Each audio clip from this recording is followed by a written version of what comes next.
Good morning all.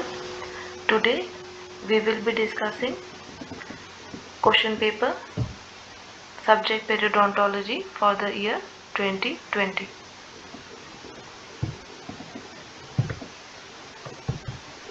I am having two different sets of paper with me and I have named them as A and B.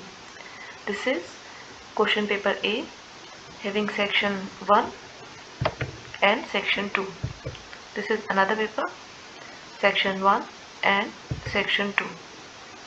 Today I will be discussing question paper A, in which section 1 will be discussed. Only long question and short note I will be discussing today. Define and classify periodontal pocket, describe signs and symptoms and pathogenesis in detail. So the answer is, we will be writing first of all content, introduction, definition, classification, sign and symptoms, diagram and pathogenesis. Definition of periodontal pocket. Periodontal pocket is pathological deepening of gingival sulcus. Then coming on to the classification, I have written the summary of classification that will be written in the answer. So first of all, we will be discussing classification of periodontal pocket based on the connective tissue loss, false pocket and true pocket, and then true pocket is further classified as supra-bony and intra-bony, and then classification based on the number of surfaces involved, simple, compound and complex, and on the basis of healing, edematous and fibrotic. Then we'll be describing in detail what is this classification. Based on destruction of tissues, gingival pocket is also known as pseudo pocket or false pocket. As the name suggests, the pocket is caused by increase in the bulk of the gingiva or due to coronal movement of gingiva, as that is seen in gingival enlargement, and there won't be any destruction of underlying periodontal tissues. Periodontal pocket or true pocket, there will be destruction of periodontal ligament tissues. The diagram showing gingival pocket or false pocket and the true pocket. The A diagram, in which the junctional epithelium is at cemento-enamel junction, the pocket is formed by the coronal movement of gingiva. The destruction of periodontal ligament or bone is not there. But in this diagram, the junctional epithelium, it has moved apically from the cemento-enamel junction. There is destruction of periodontal ligament as well as bone. Supra-bony is also known as supracristal or supra-alveolar. The bottom of the pocket is coronal to underlying alveolar bone. And intra-bony, infra-bony, infracristal or intra-alveolar. The bottom of the pocket is apical to the level of adjacent alveolar bone. As shown in the diagram, this is the base of the pocket, this is the level of the bone. So this is supra-bony, this is infra-bony. The level of bone is here and base of the pocket is here. So you can draw the diagram. On the basis of number of surfaces involved, pocket, simple, compound and complex.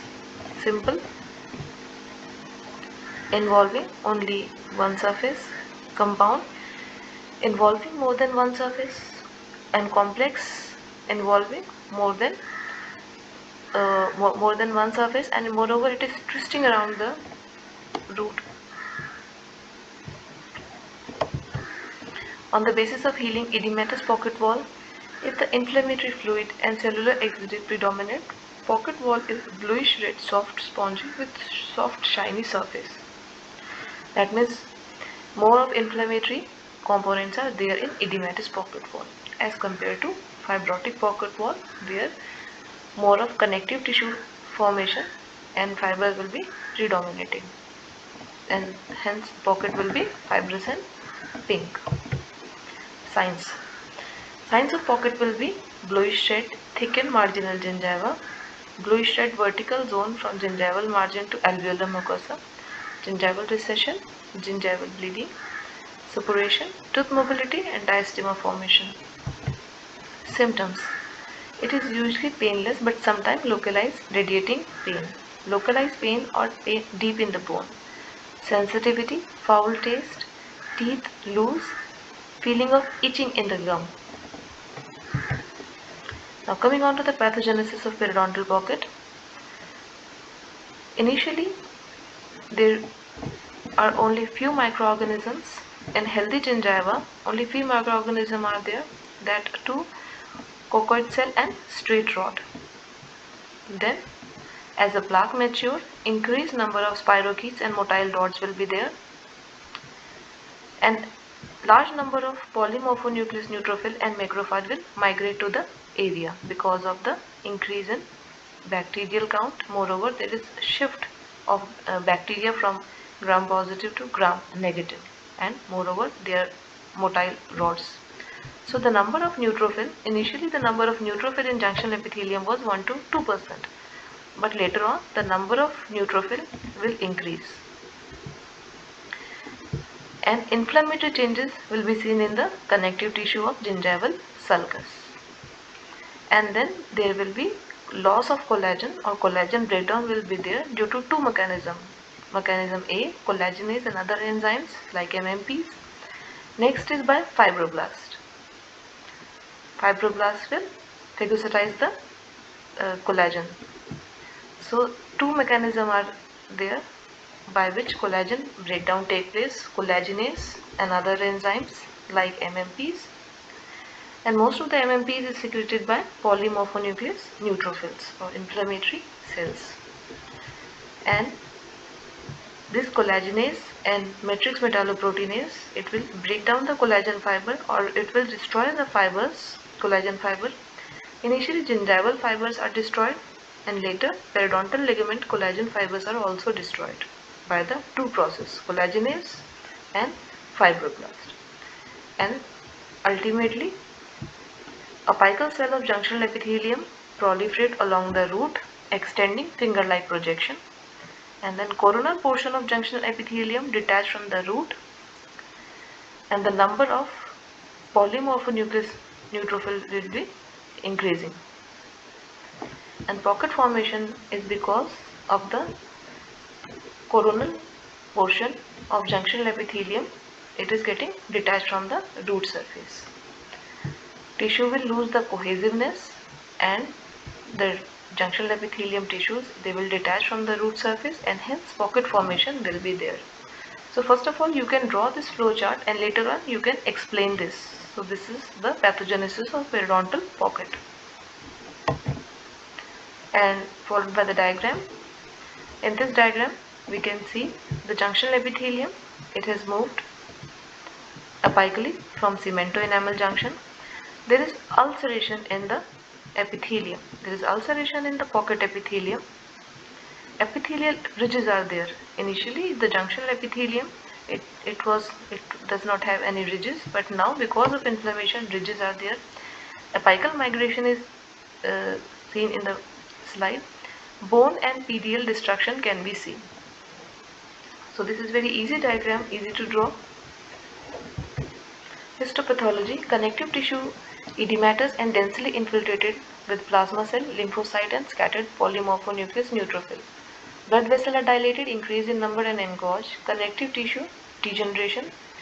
Junctional epithelium reduced to 50 to 100 micrometer. Apical migration will be there. Ulceration in epithelium, exposure of underlying connective tissue, heavy infiltration of bacteria as well as neutrophil can be seen. Now coming on to the short note, attached gingiva, we will be discussing plaque hypothesis, trauma from occlusion, theories of calculus formation and localized aggressive periodontitis. Attached gingiva. Definition is distance between the mucogingival junction and the projection on the external surface of the bottom of gingival sulcus or periodontal pocket. Width of attached gingiva is greatest in the incisor region, 3.5 to 4.5 mm in maxilla, 3.3 to 3.9 mm in mandible. It is least in first premolar area, 1.9 mm in maxilla and 1.8 mm in mandible. Now significance of attached gingiva to protect the periodontium from injury caused by frictional force encountered during mastication. So what is the significance of attached gingiva? It protects the periodontium from injury that is caused by frictional forces.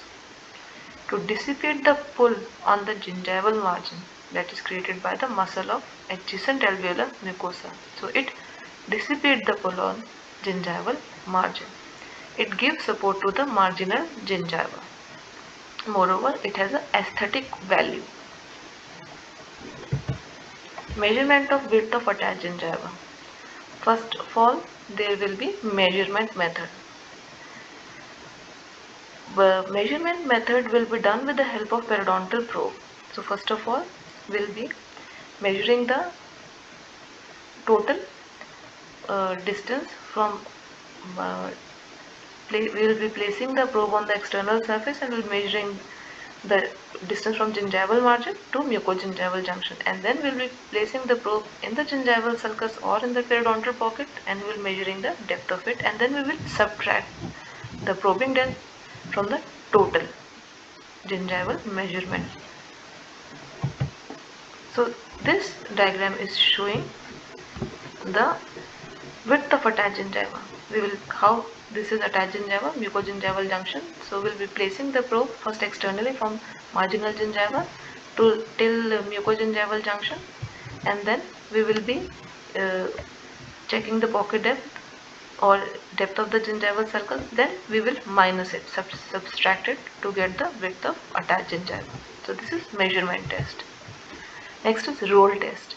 Placing a probe horizontally flat against the mucosal surface and sliding it coronally. When mucogingival junction is reached, gingiva will be blanched. This roll test, the picture of the roll test is given in 10th edition Kazenza. Functional test. Functionally by passive movement of lip and cheek. Staining method. The attached gingiva is revealed by staining with Schiller's iodine solution. Anesthetic method. By injecting local anesthesia in the depth of vestibule, only loose and mobile alveolar mucosa will swell, attached gingiva will remain as such. And the last is OPG assessment method. Now coming on to the measurement of thickness of attached gingiva. Initially we have measured the length of attached gingiva. Now we will be looking at the thickness of attached gingiva. So two methods are available, transgingival probing and ultrasonic method. Now coming on to the next question, plaque hypothesis. So we will be discussing non-specific plaque hypothesis, specific plaque hypothesis, ecological plaque hypothesis, and the recent one is keystone pathogen hypothesis. Non-specific plaque hypothesis proposed by Losch in 1976. The non-specific overgrowth of all the bacteria in dental plaque is responsible for dental infection. According to this hypothesis, there is non-specific overgrowth of bacteria, all the bacteria in the dental plaque that is responsible for dental infection. It was postulated that it was the quantity of plaque that determined the pathogenicity without discriminating between the level of virulence of bacteria. The host would have a threshold capacity to detoxify bacterial product by saliva or neutralizing acid, and disease would only develop if this threshold was surpassed and virulence factor could no longer be neutralized. The best way of disease prevention would be non-specific mechanical removal of as much as plaque as possible. Specific plaque hypothesis was proposed by Walter Losch in 1977. Due to the introduction of various culture-based technique and microscopy allow identification of various specific bacterial species that were there in the oral cavity. So this hypothesis stated that only certain plaque is pathogenic, and the pathogenicity depend upon the presence of or increase in specific microorganism. Aggregatibacter Actinomycetam comitan is associated with localized aggressive periodontitis. Ecological plaque hypothesis. In 1994, Philip D. Marsh proposed a hypothesis that combined key concepts of the early hypothesis. So he proposed that disease is a result of imbalance in the total microflora due to ecological stress, resulting in breakdown of homeostasis. The presence of nutrient and essential cofactor pH redox potential are also important factors. Now, keystone pathogen hypothesis proposed by George and colleagues in 212 in the certain species have an effect on their environment that is disproportionately relative to their overall abundance. Certain low abundance microbial pathogens can cause inflammatory disease by increasing the quantity of normal microbiota and by changing its composition. So there are the drawbacks of all the theories. Since it's a short question and it's being asked for 5 marks, it's up to you whether you want to write the drawback or not. But the drawbacks are I have written the drawbacks. It is up to you whether you want to write it or not. Non-specific plaque hypothesis. Individual. The drawback is individuals with long-standing plaque and gingivitis do not develop periodontitis, while with other with minimum plaque had lower resistance to disease. Specific plaque hypothesis. Many of the organisms observed in periodontal health were also observed at the disease site. The major drawback of ecological plaque hypothesis was that it ignored the genetic factor. The keystone pathogen hypothesis. According to it, the uncultured microorganism can also create conditions ideal to the growth of periodontal pathogen. So, if you want to include it, well and good. Now, coming on to the next question, it is trauma from occlusion. So first of all, definition. According to the glossary of periodontic terms proposed by American Academy of Periodontology in 1896, an injury to the attachment apparatus as a result of excessive occlusal forces. Now, etiology of TFO, malocclusion, TMJ dysfunction, faulty restoration, faulty prosthesis, faulty orthodontic treatment, parafunctional habit, dental caries, and bruxism. There are two hypotheses proposed. First is Glickman concept and next is Warhol. According to Glickman concept, Glickman gave this concept in 1965, and the pathway, according to, he divided the tissues in zone of irritation and zone of core destruction. Only soft tissue will be there in zone of irritation, and both the hard tissues and soft tissue will be there in zone of core destruction. The pathway of spread of plaque associated gingival lesion can be changed if force of abnormal magnitude are acting on a teeth harboring subgingival plaque.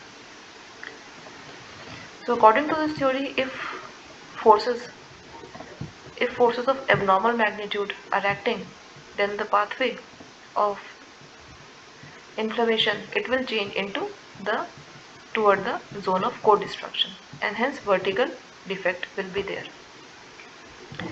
Trauma from occlusion is an etiological factor of importance in situation where angular bony defect combined with infrabony pocket are formed at one or several sites. But Warhol in 1976, he refuted the zone of core destruction. He concluded that angular bony defects and also infrabony pocket occur equally often at periodontal site which are unaffected by trauma from occlusion, like in traumatized teeth. Classification. Glickman's classification: acute and chronic on the basis of duration of cause. Acute result from abrupt change in occlusal forces such as that produced by biting on hard object. Chronic is more common than acute form, which develop from gradual changes in the occlusal forces produced by tooth wear, drifting movement, extrusion of teeth, combined with parafunctional habits such as bruxism and clenching. According to the nature of cause, chronic trauma from occlusion is further classified as primary and secondary. So, primary is when Trauma from occlusion is result of alteration in occlusal force. It is primary trauma from occlusion. Secondary when trauma result due to reduced ability of tissue to resist the occlusal force. So in primary, chronic is, first of all, chronic is further divided into primary and secondary. So what will be there in the primary? Periodontal ligament is healthy, periodontal ligament is normal, but the forces are increased. This is primary occlusion. In secondary, as you can see in the diagram, the periodontal ligament is compromised, but the forces are normal. And because the compromised periodontal ligament, it cannot withstand the forces. So this is primary, this is secondary. Stages of tissue injury. Stage 1 injury, repair, adaptive remodeling of periodontium. Just because it's been asked, it's a short note, so I have tried to very compress the answer as much as possible. Stage 1 injury, tissue injury is produced by excessive occlusal force. Stage 2 repair, trauma from occlusion stimulate increased reparative capacity which lead to buttressing bone formation and lipping. Stage 3 adaptive remodeling of the periodontium which result in thickened periodontal ligament which will give a funnel shape appearance at the crest and angular defect in the bone with no pocket formation. The pocket formation won't be there. Clinical features. There won't be periodontitis, tooth wear, mild faceting or mark attrition, fracture of enamel or restoration, occlusal interferences, indentation in the lateral border of tongue, reddening of tip of the tongue, increased tooth mobility. It's the most important feature of the trauma from occlusion. Most important feature of trauma from occlusion is increased tooth mobility. Migration of teeth, fracture in root or crown, pain or discomfort in teeth on contact, thermal sensitivity, and Fremitus test will be positive. Clinical sign as proposed by Box and Stillman. Traumatic crescent will be there, a crescent shaped bluish red zone of gingiva confined to about 1/6 of the circumference of the root. Recession of gingiva might be there. Stillman cleft, indentation of gingival margin generally on one side of the tooth, or McCall festone, discrete semilunar enlargement of marginal gingiva might be there. Radiographic feature, periodontal ligament widening mostly with the lamina dura thickening along the root lateral aspect, apical region and bifurcation. Vertical destruction of interdental septum, radiolucency and alveolar bone condensation, resorption of root and tooth fracture. Treatment, removal of etiological factor, management of parafunctional habit, occlusal adjustment, reshaping of teeth by grinding dental restoration, splinting, selective grinding and orthodontic treatment. Theories of calculus formation. Next question is theories of calculus formation.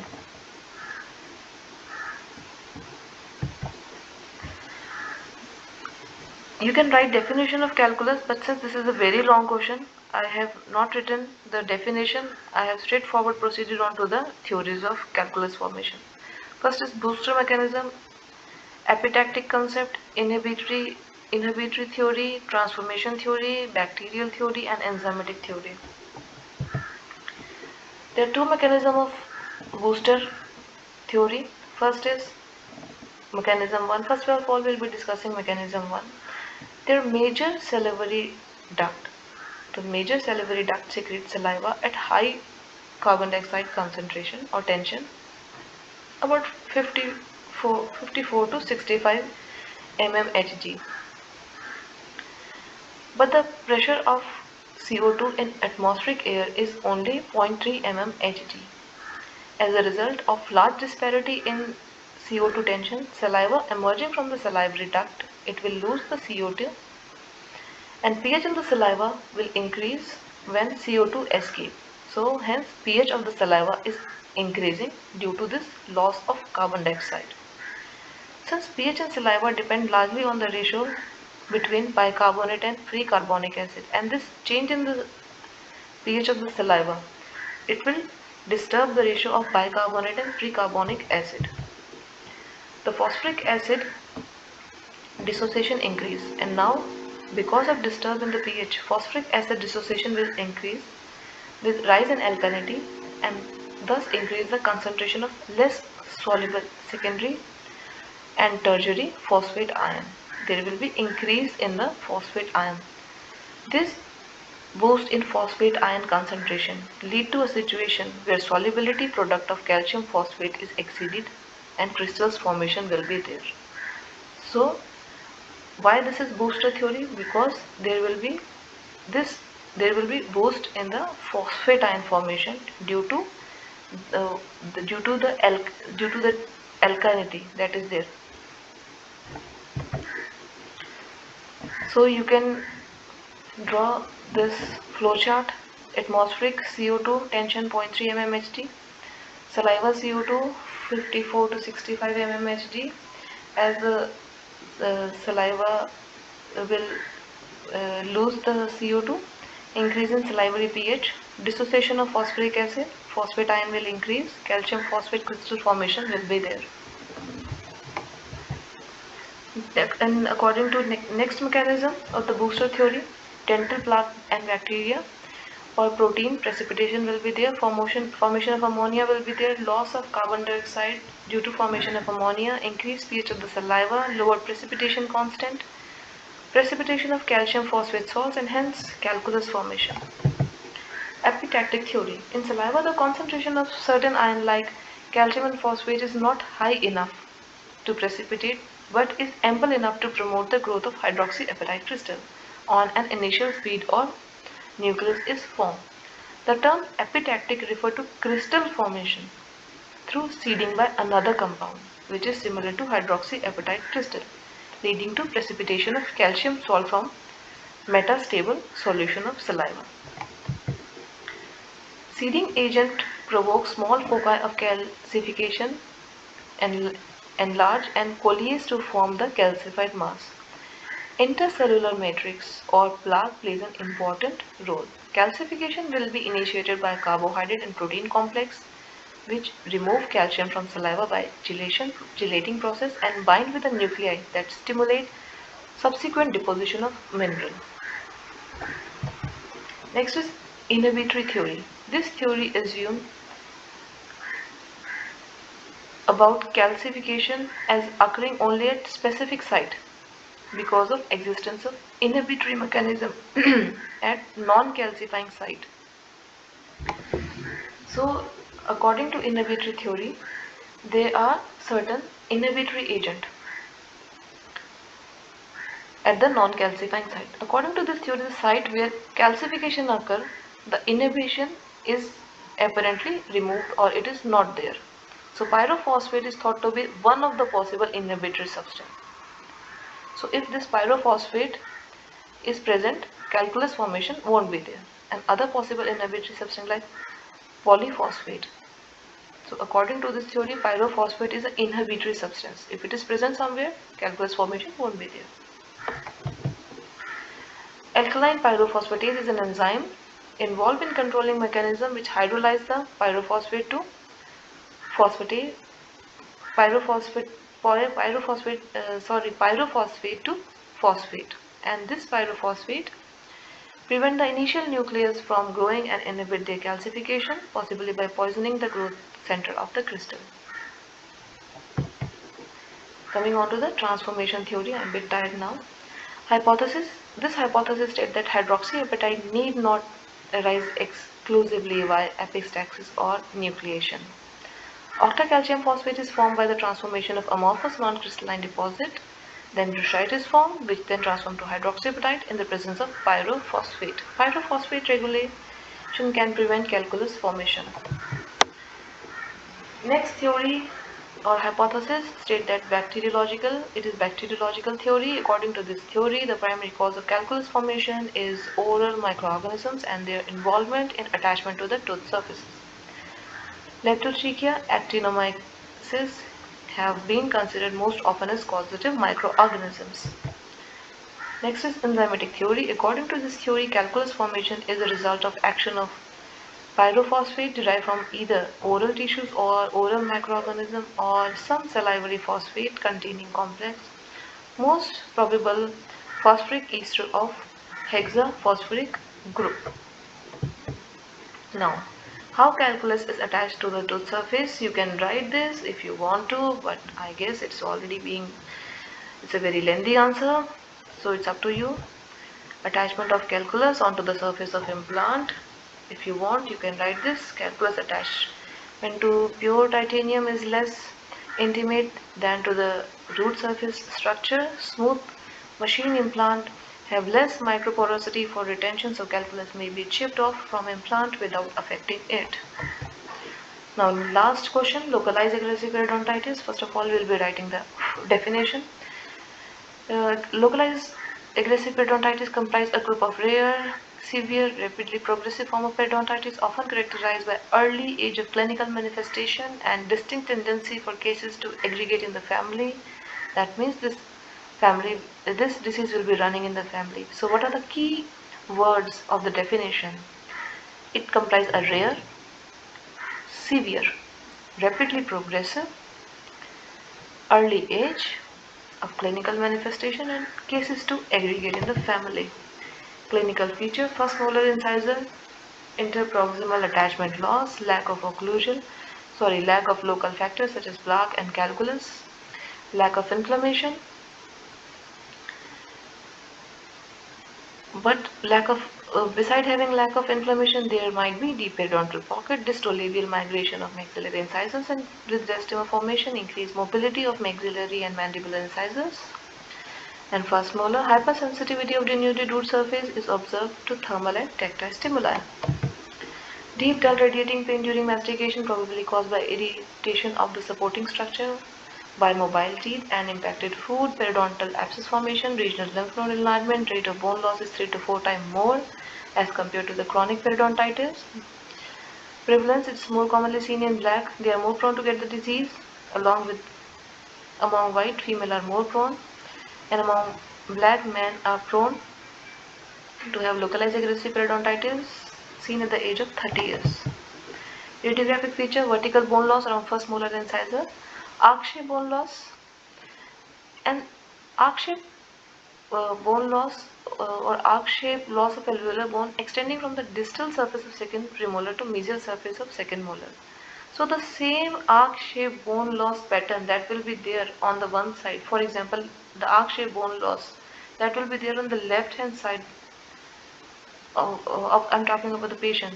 The same arc-shaped pattern will be there onto the right-hand side, as if this molar is looking in a mirror. That is why this is known as mirror image. Most of the students ask, ma'am, what is this mirror image? The arc-shaped pattern that is there on the left side same pattern will be there on the right hand side. It will look like as if it's looking into the mirror, and hence the name mirror image. Bone defects are usually wider than usually seen in chronic periodontitis. Etiology: bacterial. Bacteria associated is Aggregatibacter, Actinomycetum comitan, Porphyromonas gingivalis. Host response: neutrophil function like chemotaxis, phagocytosis, and microvisceral activity are deficient in localized aggressive periodontitis. In genetic, interleukin-1 polymorphism, E-selectin genes are affected. Environment: smoking is associated with periodontitis. You can draw good diagram to score good marks. Treatment: non-surgical and surgical. In non-surgical, scaling and root planning, systemic antibiotic like tetracycline, metronidazole, or combination of metronidazole and amoxicillin, clindamycin, and azithromycin can also be used as adjunct in the treatment of aggressive periodontitis. Local antimicrobial agent like 1% chlorhexidine gel, 40% tetracycline gel, tetracycline fibers, and chlorhexidine chip can be used locally at the site. Surgical therapy: SS surgery, modified Widman flap surgery can be done, and later on implant. And according to short-term study, the survival rate of implant in generalized aggressive periodontitis patient is around 97 to 100%, and this will be near about same in localized aggressive periodontitis. The success of implant is also very good in localized aggressive periodontitis. So all the best for your exam, and thank you so much.